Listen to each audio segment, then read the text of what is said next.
son. Thank you.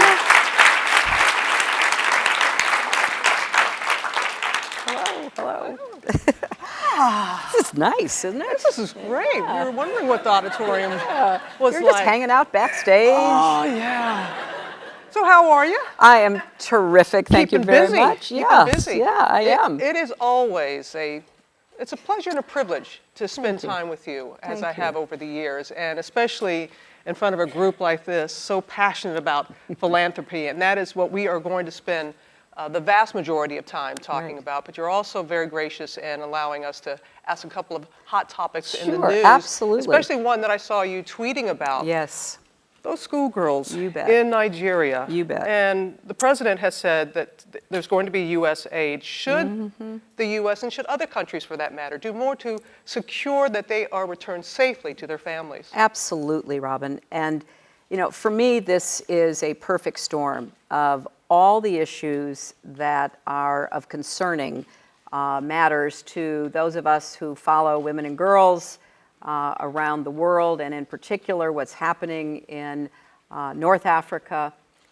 The seizure of these young women by this radical extremist group, Boko Haram, is abominable, it's criminal, it's an act of terrorism, and it really merits the fullest response possible, first and foremost from the government of Nigeria.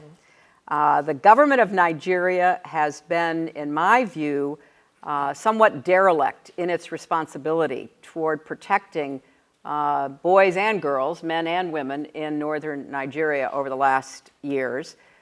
They need to make it a priority to do everything they can to try to bring these girls home safely, and that, I believe, requires assistance from others, including the United States. We have offered, President Obama made that offer. I know Secretary Kerry conveyed it directly to President Goodluck Jonathan.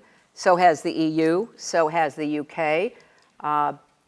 It is primarily a Nigerian government responsibility, but we know very well that it is in a part of the country that has been increasingly out of the government's control. This is not the first assault on a school that Boko Haram is responsible for.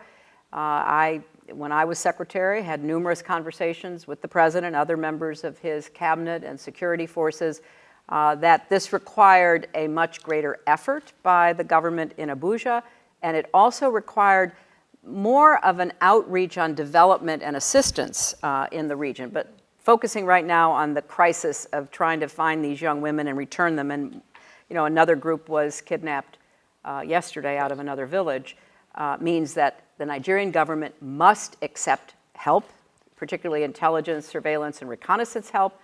Their troops have to be the ones who do what is necessary, but they can do a better job if they accept the offers that are being made. And the world is watching. We want our girls back. It's horrible, Robin. It's horrible. Yeah. And, you know, it is a terrible example of what we're seeing, unfortunately, more of, the use of women and girls particularly as victims of war, of slaves for these militia groups as they rampage from Darfur south to the Central African Republic, to Eastern Congo and other places in between. And a failure of local law enforcement, local community support, and then the entire national government. And this is a problem not just in Nigeria, but Nigeria has more resources and more capacity to do more, and they should be expected to. And we'll talk a little bit more about the global impact and for women and getting education in that. But one more news question, Benghazi, the new investigation. Are you satisfied with the answers, and are you content with what you know what happened? Absolutely. I mean, of course, there are a lot of reasons why, despite all of the hearings, all of the information that's been provided, some choose not to be satisfied and choose to continue to move forward. That's their choice, and I do not believe there is any reason for it to continue in this way, but they get to call the shots in the Congress. Well, and you get to call the shots right now in talking about philanthropy. Yes, and great. that's exactly what we I'm want all to for do. that. I'm all for that. And that you have a new initiative, No Ceilings, the Full Participation Project, which started back in 1995, the World Conference for Women. And you made a statement there that still resonates when you said human rights are women's rights and women's rights are human rights. Are you encouraged by the progress that you've seen since that time? Well, first let me thank New York Philanthropy and Ford for hosting this. I love the idea that you're spending a day looking at where we are with women and girls.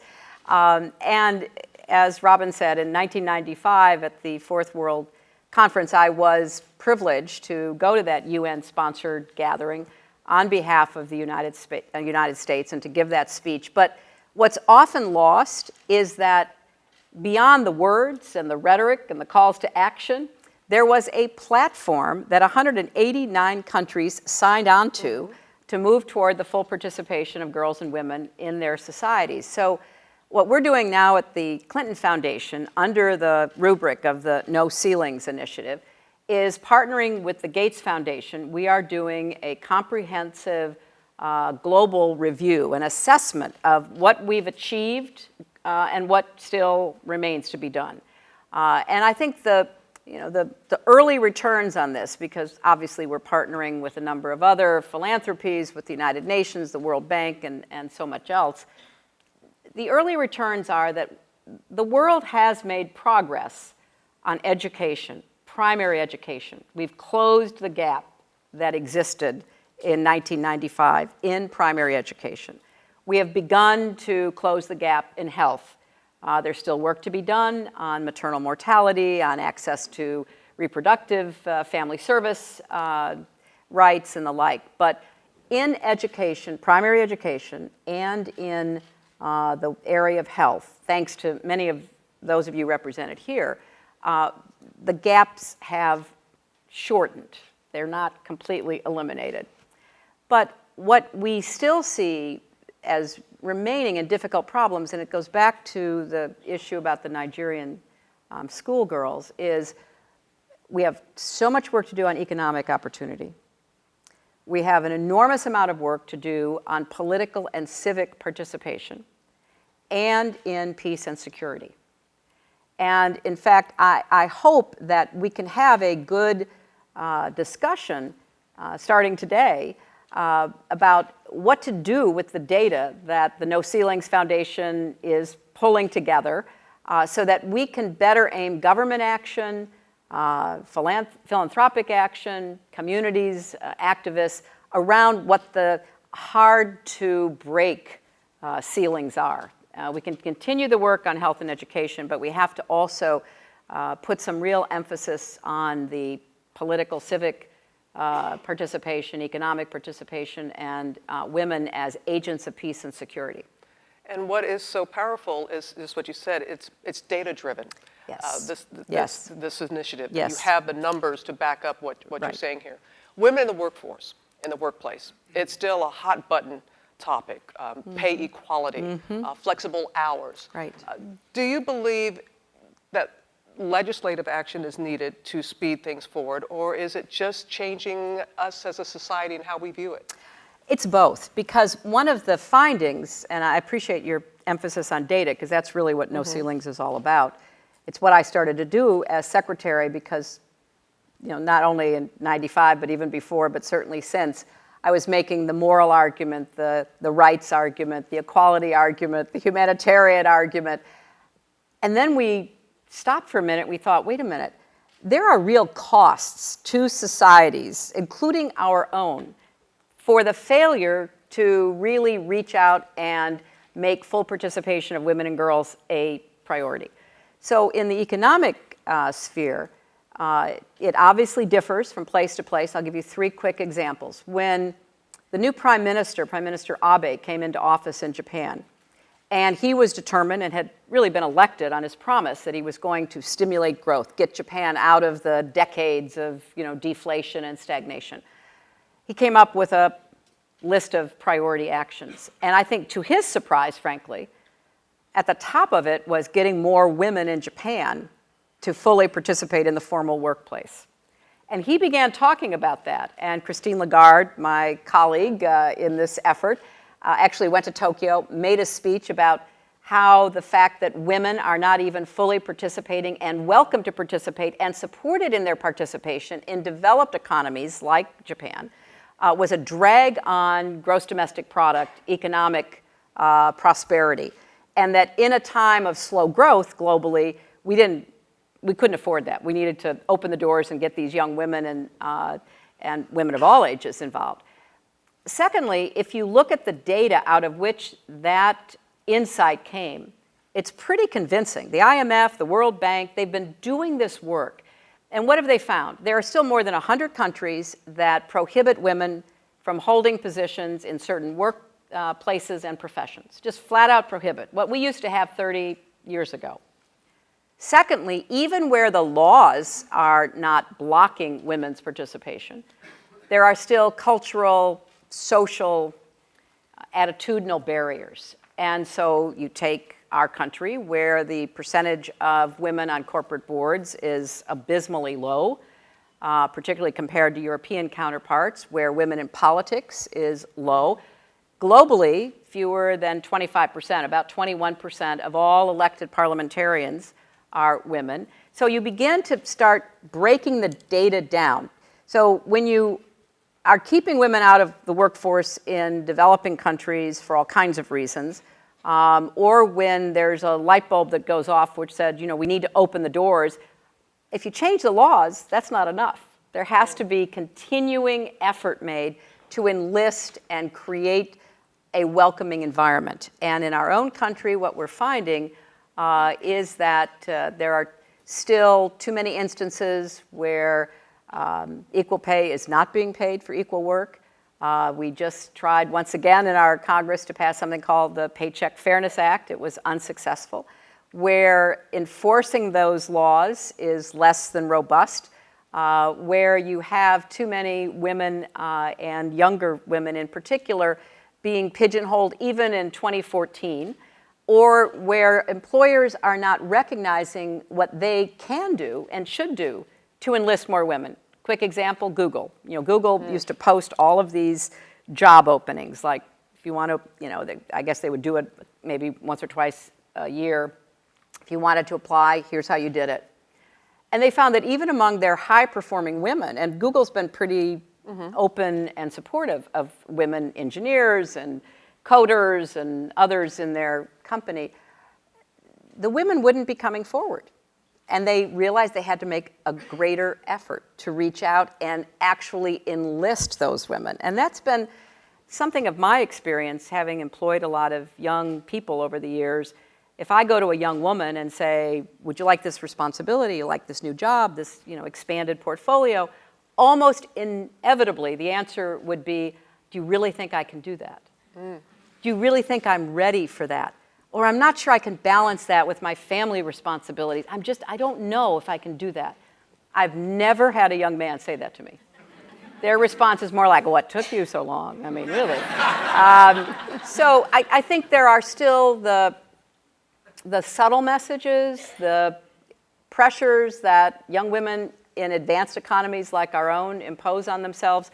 So we go all the way from, very difficult circumstances for women economically in many parts of the world to a lot of progress, but still not enough to call it full participation. You bring up so many excellent points when you talk about Google technology, and that is where women are consistently underrepresented. The STEM category. Right. We're talking about science, technology, engineering, and math. So what do we do? What do we do to get girls off the sidelines where that's concerned? Well, what's really troubling, Robin, is that we've gone backwards.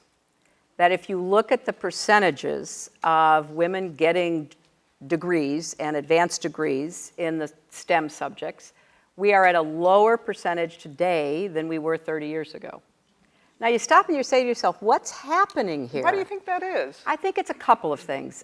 I think, I go back to this point, and I give Google credit for this, it's a very unwelcoming atmosphere for a lot of girls and women. So they get the degrees, and then they try to put them to work, and it's a it's a little bit of a wild west still in technology. There's a lot of elbow throwing and one-upsmanship and all the rest of it.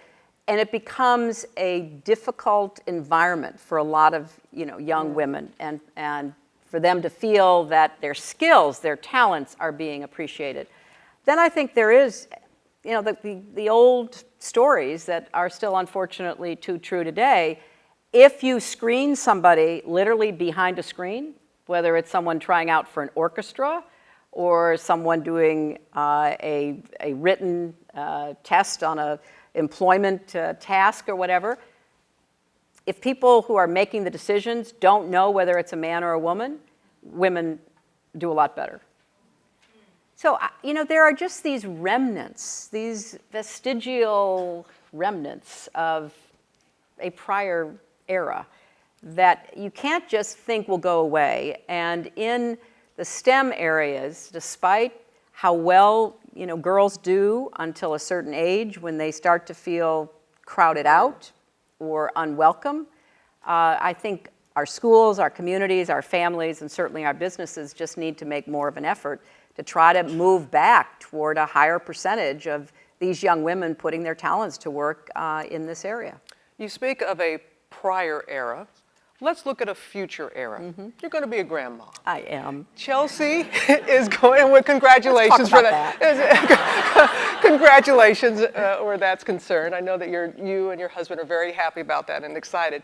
But when you think about this grandchild, and you don't know if it's a boy or a girl I yet, don't.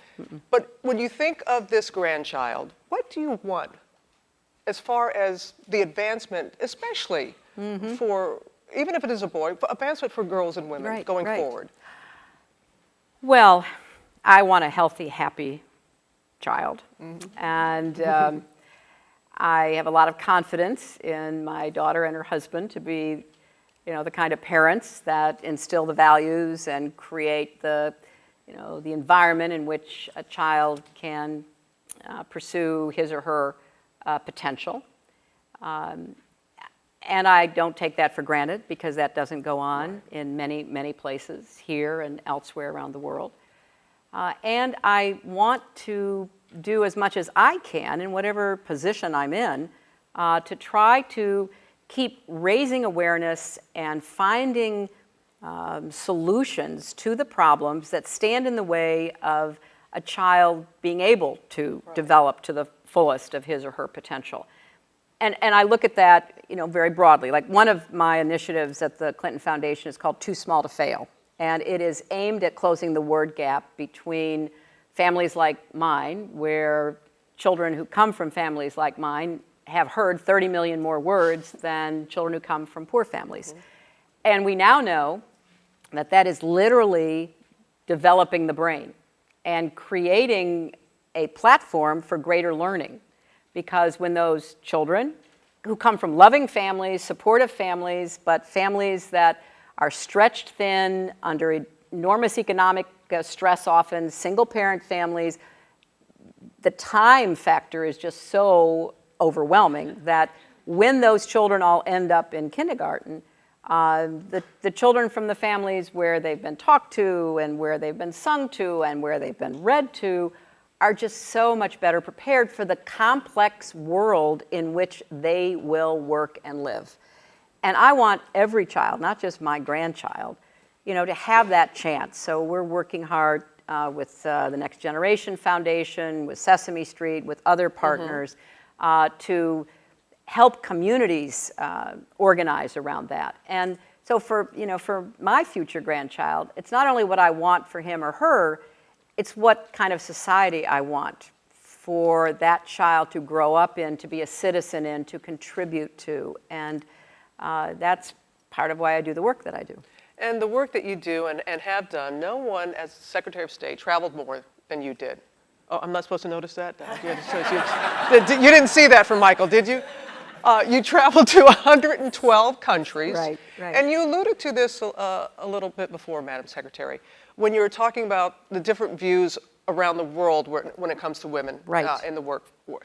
How do you balance that discussion when you know that there's some people who feel that Western views are not those that are shared in other cultures? Right. Well, First of all, I reject that. I believe in, the Declaration of Universal Human Rights, and I believe every single person is entitled to those rights, even if their societies may not yet have either recognized them or delivered on them. But I also believe that you have to make different arguments to different audiences.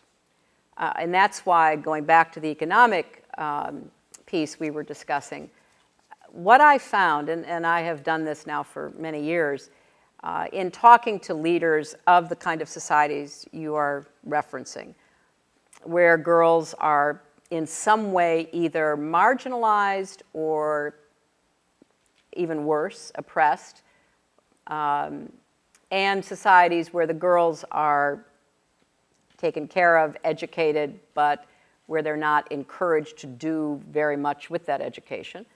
What I've tried to do is to find arguments that make sense to whoever I'm talking to. And the economic argument, especially given the data we now have, so you can go from a potential of 9% GDP increase in Japan to 34% in Egypt and all kinds of numbers in between. You have to make their attitude be seen as it should, as a choice that carries a cost. And the most frustrating people to talk to, in my experience, are people who are perfectly happy to send their own daughters to Oxford or Harvard and unwilling completely to educate anybody else's daughters. Poor kids, even middle-class kids, where the elite is so self-satisfied and so proud of their own daughters and what they can accomplish, but so oblivious and mean-spirited toward the countless poor girls and boys in their nation. So you make different arguments depending upon who you're talking to. What's so dangerous about Boko Haram or Al-Qaeda or Al-Shabaab or any of their wannabe affiliates or their internet presence is that it truly does try to use an ideology that abuses religion to render the progress that has been made even in those communities null and void, to try to turn the clock back. I mean, remember what these girls were doing. They were in a dangerous area where Boko Haram has stalked the countryside, and their parents had taken them out of school, but they wanted to go back to take their exams because they wanted to go on to higher education, to be teachers and to be professionals and to fulfill their aspirations. And they were supported by their parents, fathers and mothers. And that's why Boko Haram saw this as a particularly ripe target for them, because they wanted to send terror into the homes of countless families across northern Nigeria. Don't dare try to educate your daughters. So you have to be prepared both to make the argument, to use the data, but you also have to be prepared to confront this level of venality with strong action. So it's a combination all the time, Robin, that you're trying to weigh what works and what doesn't work and try to get allies and partners to join you in doing what is necessary at the time. And we've received a number of good questions, and some a little bit aligned in what you're saying. Someone wants to know, what is the role of the federal government in improving educational opportunities for children of color and working to promote integrated schools? We're talking about the United States. Yes, the United States. Well, I think there are several roles, but I want to slightly widen the aperture, if you will, let me. Part of the reason I'm doing this Too Small to Fail initiative is because I think that we've done a very inadequate job in helping parents be the best teachers for their own children starting from the very beginning of life. There is no more important influence on what's going to happen educationally for that child than the adults in that child's immediate surroundings. It might be parents, grandparents, aunts, uncles, older siblings, but we've kind of broken the thread, if you will. There needs to be an acceptance of commitment on the part of families, first and foremost. And some of you may have heard of a program called HIPPY, the Home Instruction Program for Preschool Youngsters, which I brought from Israel to Arkansas, and we just celebrated the 25th anniversary. It's a very simple program to train mothers to be their child's first teachers. I believe in that so passionately. Now, the next step is good, functioning pre-kindergarten programs, and I fully applaud what Mayor de Blasio is trying to do and what others across the country. And I will say it's quite interesting. I was recently in Tulsa, Oklahoma, where we rolled out the Too Small to Fail. Oklahoma has one of the best preschool programs in the country. And it has kind of gotten beyond politics as usual, recruiting, people on both sides of the aisle from many different walks of life. So I want to see that commitment. But even people such as those that I met in the EduCare programs, other good preschool programs, will be the first to tell you the difference between kids who get that early stimulation and support from low-income families and those who don't is so dramatic. So we got to start soon, and we have to be sure we're doing it with infants, with babies, with toddlers, so that then the pre-kindergarten program can have the maximum positive impact, assuming it's high quality. And again, the numbers prove that to be the case Absolutely. over and over again. So Right. it's not just saying it's the right thing or morally, you've got the numbers to back it up. It is. You have a memoir coming out I do. next month, I Hard do. Choices. Yes, That's the Hard title. Choices. Hard Choices. Right. So what experiences in your career led Right. you to have that kind of title, Hard Choices?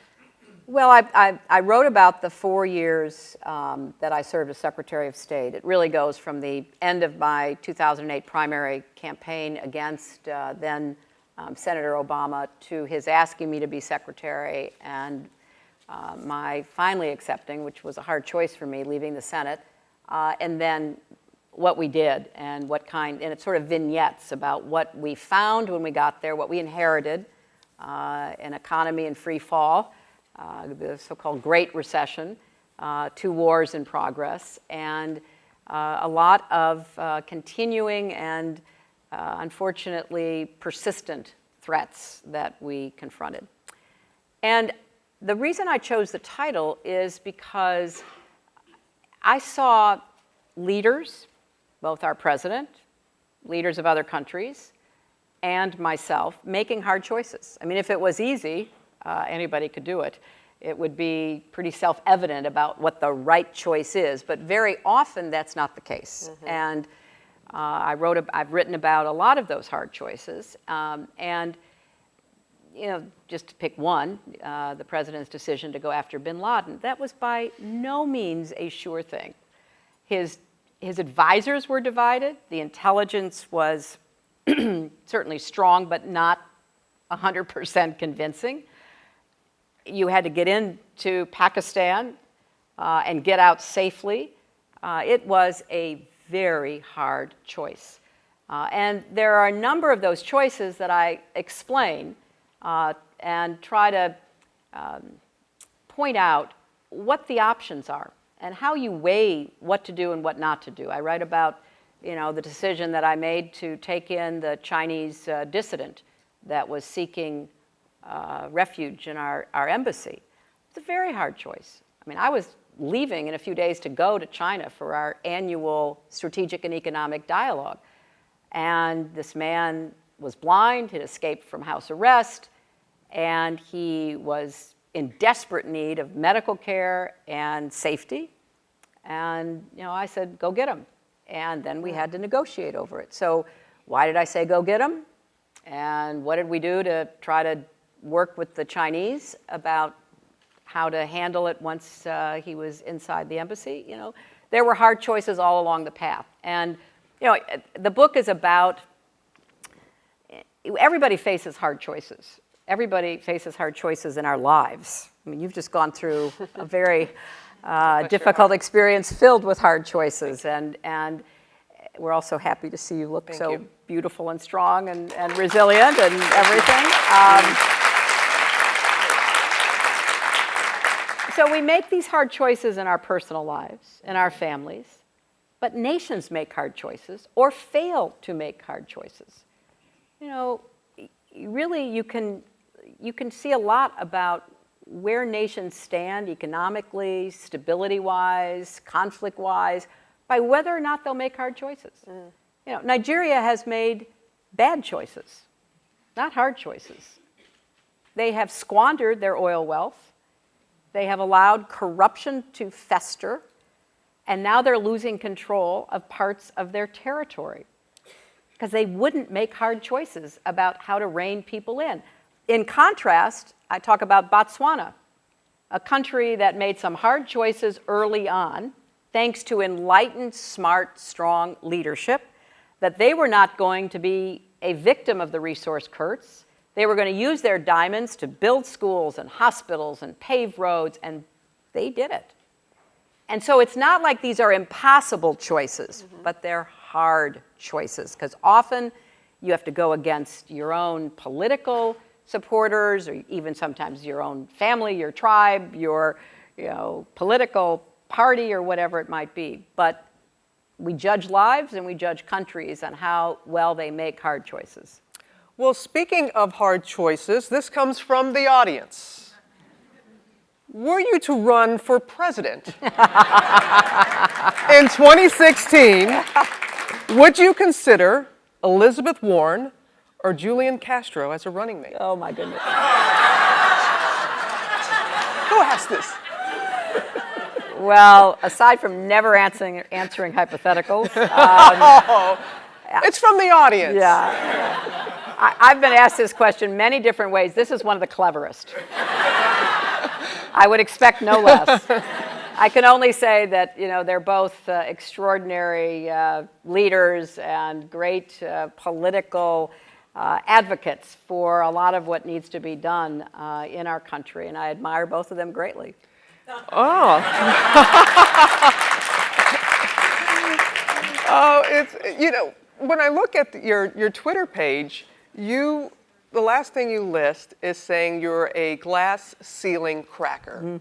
And no one feels it would be better to crack that glass ceiling than to have a woman as president. And many believe that that should be you.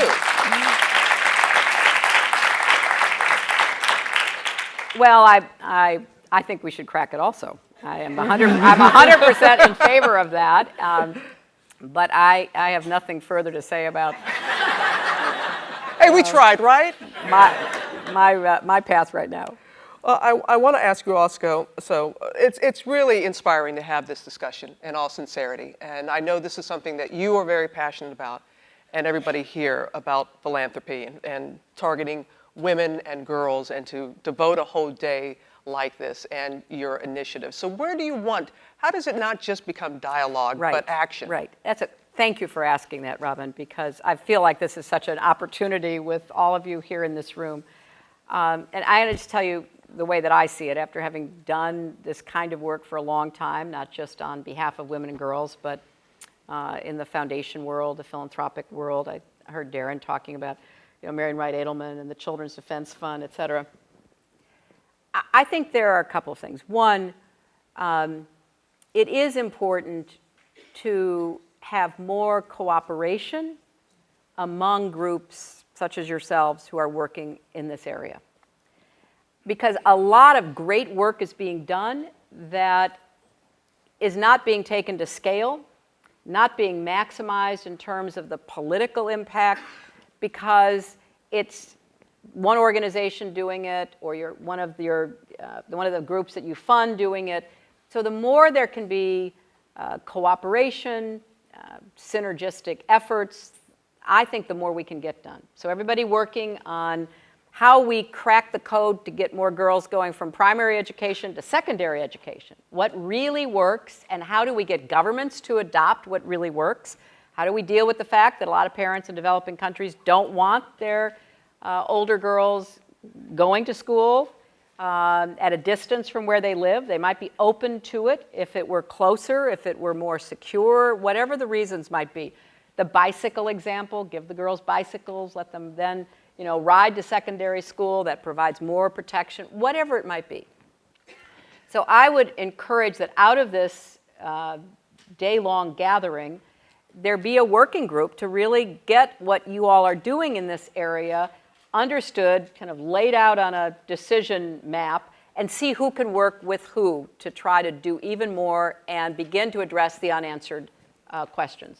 Secondly, pay attention, please, to the areas where the biggest gaps remain. As I said initially, we've made progress on education, more to be done. We've made progress on health. I mean, one of the great health stories is bringing down the maternal mortality rate in Afghanistan, which, as you remember, was horrific, first or second worst in the world. Governments, philanthropies, all across the world working together. We've made progress. But economic opportunities, giving women the chance to translate their skills into income, looking for ways to support women farmers, who are still the vast majority of the farmers in the world, particularly in Africa and Asia. The Clinton Foundation has a great project that we're doing on developing anchor farms, working with like 20,000 farmers, 70% of whom are women, helping them, in a sense, learn what cooperatives are like, the old-fashioned cooperatives we used to do back in our country. Also, civic and political participation. I do not think it is out of bounds for our philanthropies here in the United States to do more to help women be involved in the civic and political lives of their communities and their countries, and I would urge you to do that. And then thirdly, peace and security. And I see in the audience the first global ambassador for women affairs, Melanne Verveer, who is now running the first in the world a center at Georgetown in women, peace, and security. What can we learn about how to solve conflicts by using more women? Most peace treaties fail. Most ceasefires are not held. We are beginning to acquire enough evidence that where women are at the table, there's a greater chance of sustainability. How do we do that? What can we learn working with groups like yours? So I do believe there's great opportunities, not just to sort of do the same thing over and over again, but to do what's worked and take it to scale, and to do what needs to be done that is still not being done. And we would certainly at No Ceilings be proud to be partners with any and all of you about that. And lastly, along those lines, when talking about what we can do moving forward and the issues that are facing all of us, and I go back to, because I'm a sports person, go back to numbers, and the numbers support this. The numbers support that if you get women more into the workforce, jobs are better, the economy is better. Right. It's well proven. So will that help us in moving forward and knowing that we have that on our side? Absolutely. And Robin, that's true for countries at all levels of development. Right. I remember years ago being in Africa, and all I saw were women working. Women working in the fields, women working in the markets, women carrying firewood, women carrying water, women cooking, just constant physical activity. And I remember saying to an economist, I said, so how do you account for the value of all this work in the informal economy? And the answer is, we don't. And I've thought about that a lot, and we've begun to make some progress, because my first thought was, yeah, but if all the women on this continent or this country or this community stopped working, you would know that it really did affect the economy. My view is we have to make the case and then demonstrate it over and over again, which is why I'm so passionate about data, and why that's what we're doing in the No Ceilings work, is to, and we want to visualize the data. We want to share the data widely. We want it to be used by decision makers, by governments, by funders, by international development agencies, whomever. Because if we don't count it, we don't think it counts. And it's true in so much of development that the immediate response is necessary, often urgently so, but the hard work of building sustainable solutions has not quite done enough for us to say, we know how to do this. And so we have to take what works, but we also have to keep experimenting with what works. And there isn't a better source of that kind of experimental commitment than the philanthropic community. Well, Madam Secretary, we appreciate your invaluable time and the work that you're doing, going still across the country and around the world in something that is so important and passionate for you, especially with your new initiative. And so thank you. Thank you very much. Thank you all very much.